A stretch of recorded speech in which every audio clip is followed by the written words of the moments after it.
Okay, let's get started.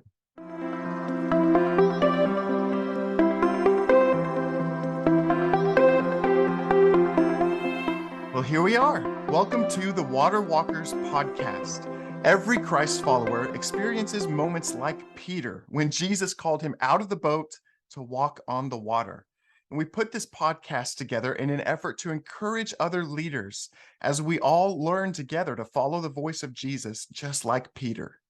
I'm excited to welcome Arkansas State Representative Ken Bragg of Arkansas's 15th District. He served as the majority leader from 2014 to 2016, and most recently, he has roles on the Arkansas Legislative Council, the House Committee on Agriculture, Forestry, and Economic Development, the House Education Committee, and the Joint Committee on Energy. Needless to say, Ken is a very busy man, but he is the kind of man that you would want representing you in your district. Over the years that I've had the privilege of getting to know Ken, I've seen him lead in some extraordinary ways. He's a regular member of the Legislative Prayer Group, and several times he's been the co-chair of the Arkansas Leadership Prayer Breakfast that happens every year. So welcome, Representative Bragg. I'm so thankful that you're able to jump on the podcast for this episode and give a little bit of your morning. So thank you so much. I really appreciate it. We always start out with a little icebreaker question. And the icebreaker question that we picked for today is, what was your least favorite subject in school? Probably chemistry. I like science. I always enjoyed science, and I love biology and physics, especially in high school. But chemistry always was a problem for me, even in college. It was required for my degree in forestry in college, and I just struggled with chemistry. I just never got into it. So I was glad to get out of that. Right. Were you weren't planning on going into a field that was heavily, based on chemistry, I suppose. Well, it required our forestry degree was a lot of science. Basically, it was just a science curriculum, and I was real interested in soils, science. But it required, the basic chemistry. It required organic chemistry. So I kind of disbanded that interest and concentrated on the forest management part. So Yeah, that was probably a smart move. I shared that same difficulty with chemistry. I know a lot of people that are gifted in that, love it very much. I wasn't one of those, so I sympathize with you. yeah. Well, as we just get into a little bit of the conversation about leadership and just the power of prayer and just your experience, I wondered if you could just share for a moment. You've been serving in the House of Representatives since 2013, right? You spent 10 Yes. years. Yes, it's been 10 years. That is amazing. You have all of the patience and stamina in the world to do that for 10 years. So way to go. I wondered if you could just share for a moment. I know that there's a legislative prayer group that's been part of that's been part of your time there.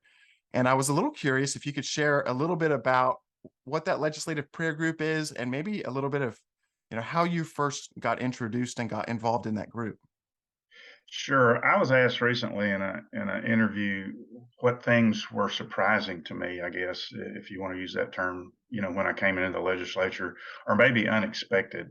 And the prayer caucus was one of those. I had never heard of the prayer caucus until I got into the legislature. And it's been going on since the 70s, I think, Wow. a long time. And so they made an announcement, I think during the orientation, that there was a prayer caucus. And then when we started our session, there was an announcement made that the prayer caucus would be meeting Wednesday morning at 7 o'clock down in the basement. There was a small conference room down in the basement of the Capitol. And I went down there the very first time, and Representative Lane Jean was leading it at the time, I think. And there was a good group there. There were probably 20 or more people that filled up that room. And I was just amazed. You hear a lot of things about the legislature, and prayer is not the first thing on the list. But it was amazing to me how we could come together, regardless of party affiliation. That was never mentioned, and just share our prayer concerns and pray for each other. And it was just really enlightening, but it was encouraging, really encouraging to see people that could come together in that manner, all in the name of Jesus, and sharing prayer concerns. And so, that started me on that, and I don't think I rarely missed a meeting that we had. We met just during the general session, but it was always midweek, which was a good time. Kind of refocus. Get past some of the frustrations that you deal with as a legislator, and it's hard to get mad at somebody on the floor in a committee when you prayed with them that morning. So I think that's gone Yeah. a long way towards relationships. Mhm. Oh, certainly. Yeah. So are there some examples, and maybe part of it is from that legislative prayer group, or it could be other examples of, as well, but some examples of maybe answered prayer or how prayer may have tangibly encouraged you throughout this 10 years of your journey. It's really remarkable. Yeah, there was one particular year, I can't remember, maybe several sessions ago, that there was a lot of health concerns. And there was a lot of talk and discussion and about the answered prayer. We had people with cancer, we had people with other issues, we had people with family members and good friends, and it just seemed to be a concentration on God's power, in healing during that particular session, and that was just really encouraging. Not only to hear the prayer requests, but to be able to be there to hear the answered prayers. And it's just a testimony to God's faithfulness to us and how important prayer is.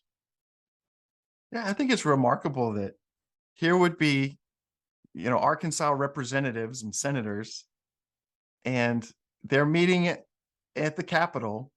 It's not like led by ministers at a church. It's representatives in the Capitol praying these prayers for healing for sick members of the legislature or members of constituent groups, church members, and actually following along with their recovery and seeing those answered prayers. Uh, that's a news story that's not told enough. That's a really encouraging thing that a lot of people don't know about. Yeah, and a lot of them have carried over from session to session. We've had the same people a lot of times in the prayer caucus there for several sessions, and some of those needs are continuing needs.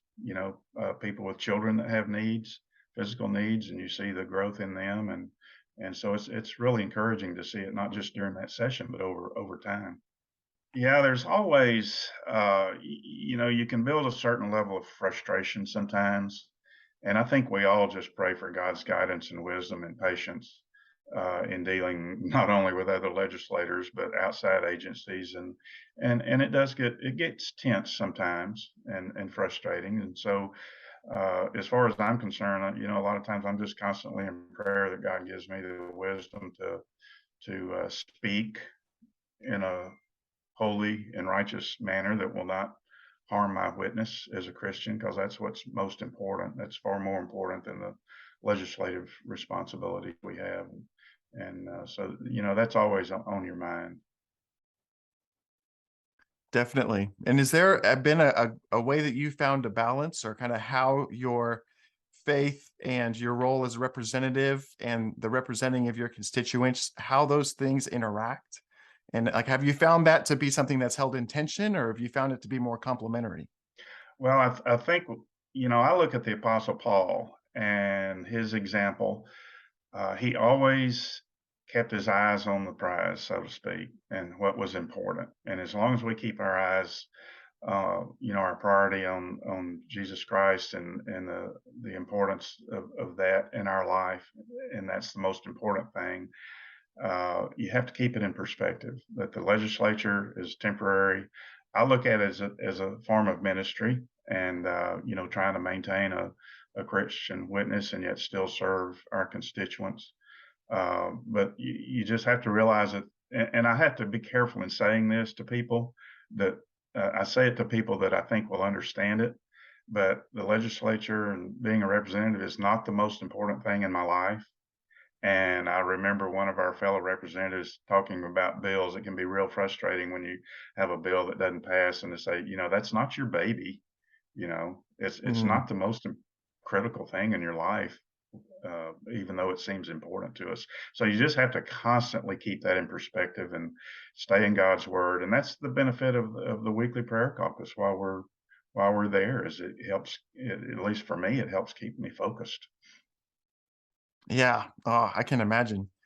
It's remarkable to see year over year the experience that every representative and every senator goes through, just going through the committee process, the legislative process, the bills that pass, the bills that fail, the arguments that take place. But having something to keep you grounded and to encourage you, midweek, uh, it's just remarkable how God uses that. Hmm. We looking at your story, I know you didn't just jump into leadership roles for just leadership's sake, but I know there have been times along your journey where you've recognized it's like Jesus when Jesus called Peter out of the boat. There have been those times when you've recognized God's really at work. And there have been some of those kind of landmark moments that have been real faith building for you in your role and in what you've been doing. So I wondered if you could share some examples of those benchmarks along your journey that have really encouraged you in your faith and in your work. Sure, and I like to use the term benchmark because in when I was in college, we took surveying, and you had certain points that were established that you could always refer back to, when you needed to start another survey, and those were called benchmarks. And I look at several in my life. One, um, when I was in college, I was a junior in college, and my parents were killed in a car wreck, and I can see how God's hand was involved in it. Not that He caused it, certainly didn't cause it. Two kids ran a red light and broadsided my parents, and Wow. and my brother was in Vietnam at the time, and with the Navy, but in Saigon. And uh, again, God's hand was in it because my ex roommate I'd had for 2 years went back home to go to college and get married, and he just happened to be up in where we were that weekend. We were at a party, and he brought my girlfriend up, and so I got a call. My roommate came out and said, "Ken, you need to come back. There's a phone call waiting for you. Your parents have been in a car wreck." So I came back. Good friends of my parents told me that my parents had been in a car wreck. My dad was in one hospital. My mother was in another one. And by God's hand, my roommate was there with a car because I didn't have a car. I had no way to get home. So we packed up everything real quick, got back home. By the time it was about a 2 hour drive, by the time I got there, my dad had died, and my mother was in critical Wow. condition. And so we were, trying to get a hold of my brother. It took about 2 or 3 days for my brother to get back. And my mother lived long enough for him to get back. So we had the Wow. funeral, and within a week, I was back at college, and probably the best thing I did was just get back in the routine. And I didn't really, it was everything happened so fast. I didn't realize, what was really going on. But the biggest change was I was I guess, a parent pleaser as a kid, Hmm. and that accountability was taken away, after my parents were killed. And so I started to drift spiritually. I had drifted anyway when I got to college, but I really started to drift spiritually, and my grades were starting to suffer. But I had this one relationship with a girl that I had met, down home, and we were pretty serious. And she had gone to a different college. She decided to transfer. I went to Stephen F. Austin in Nacogdoches. She decided to transfer that next year so we could be together. But in the meantime, that spring, she had become a Christian. Yeah. And that summer, we weren't together much. And she was writing letters with scripture. And I was kind of wondering what was going on. I knew, I was a Christian, but the Holy Spirit began convicting me that I wasn't living the kind of life I needed. So I kind of just shot up a prayer that said, God, do something in my life, to make me closer to you. And I didn't really, I wasn't serious about it. It was just one of those, you shoot an arrow up and see where it lands. And so when she got back on campus with me, she was totally changed, and we grew apart. And I realized this, the relationship was broken, but God started putting people in my life, and that were much more spiritually mature, and they knew what I needed, and they started talking about closer relationship with Christ. And so I agreed to go to a Billy Graham concert, not a concert, crusade in Dallas with this group.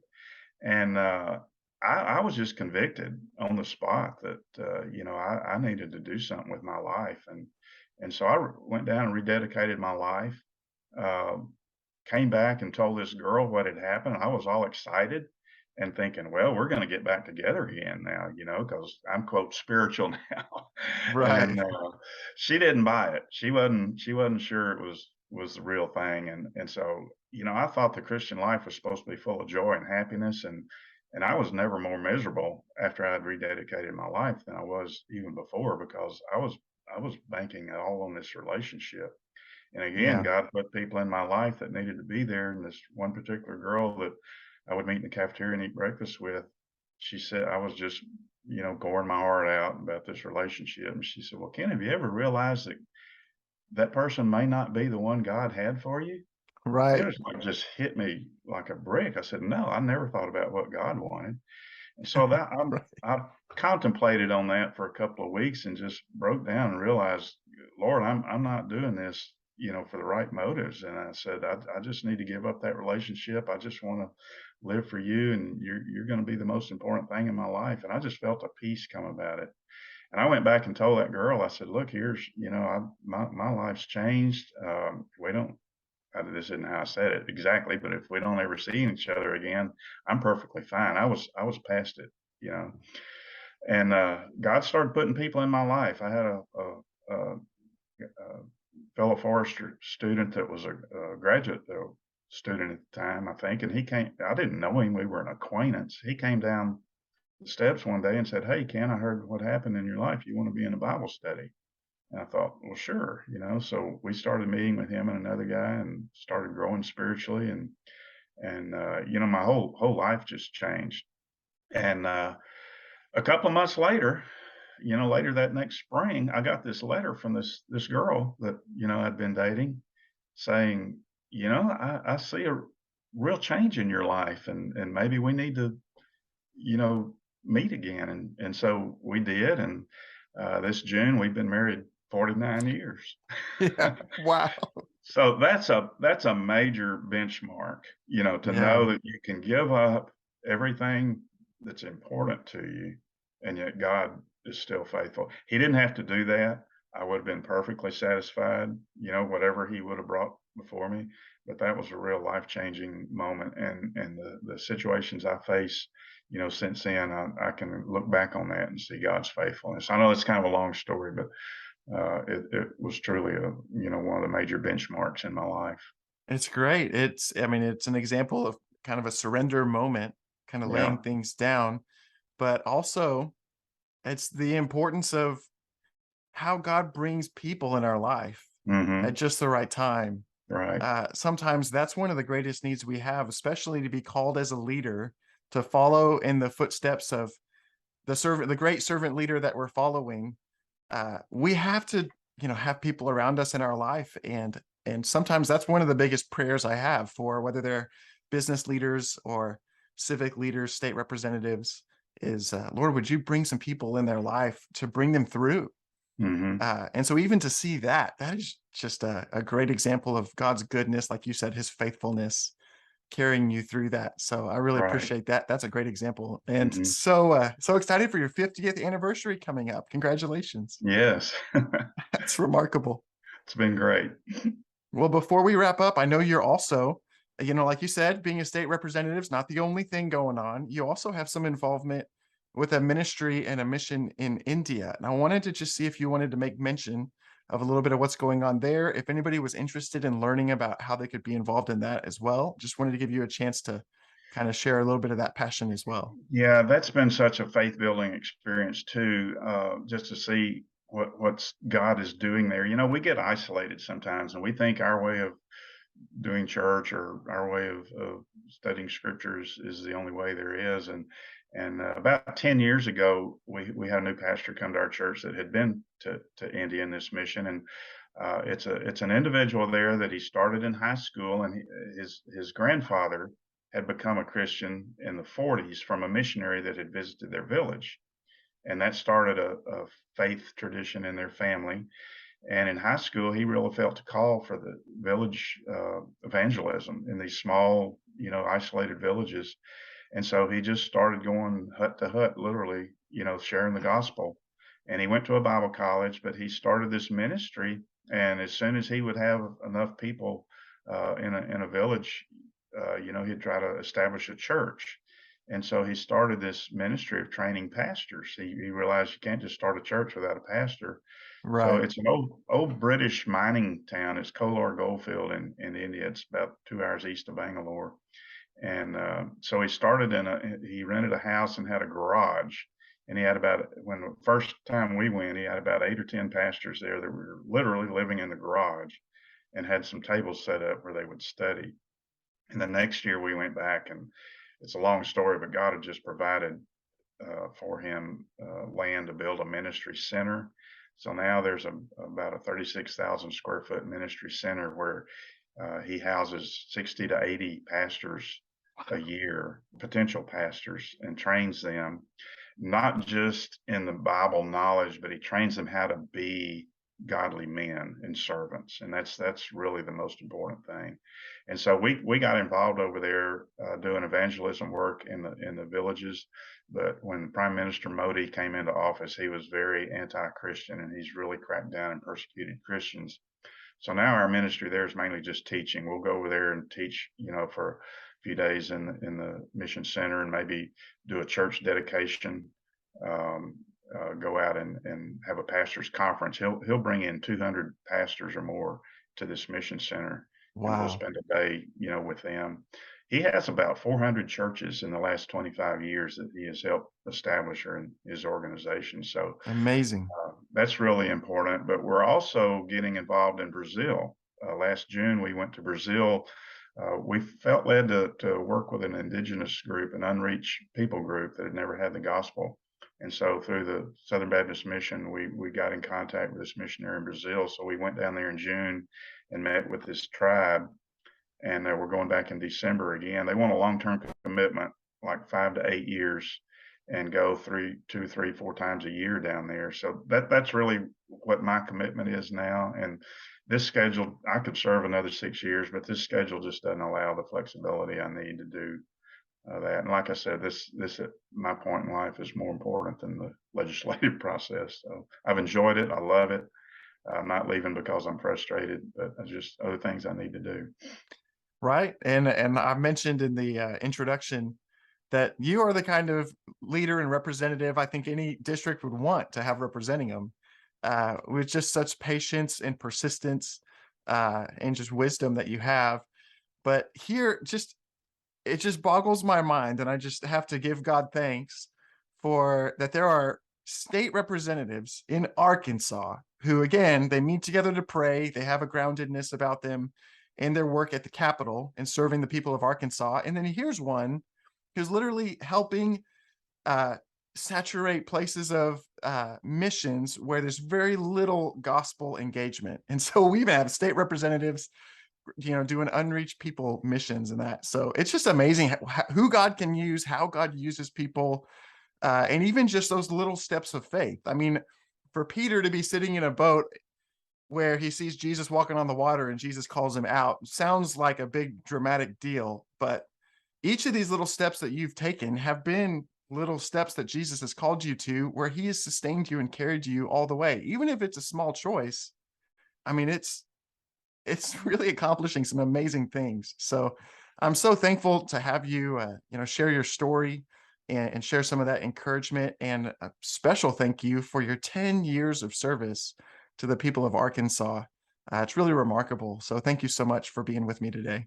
Well, you're welcome, and thank you for your involvement in the prayer caucus and your group and what y'all do. It's just a real encouragement for us as legislators. As we wrap up, I hope you enjoyed this conversation. Make sure to visit servantleadernetwork.org to find more helpful resources for your leadership journey, and to always bring your water walking shoes.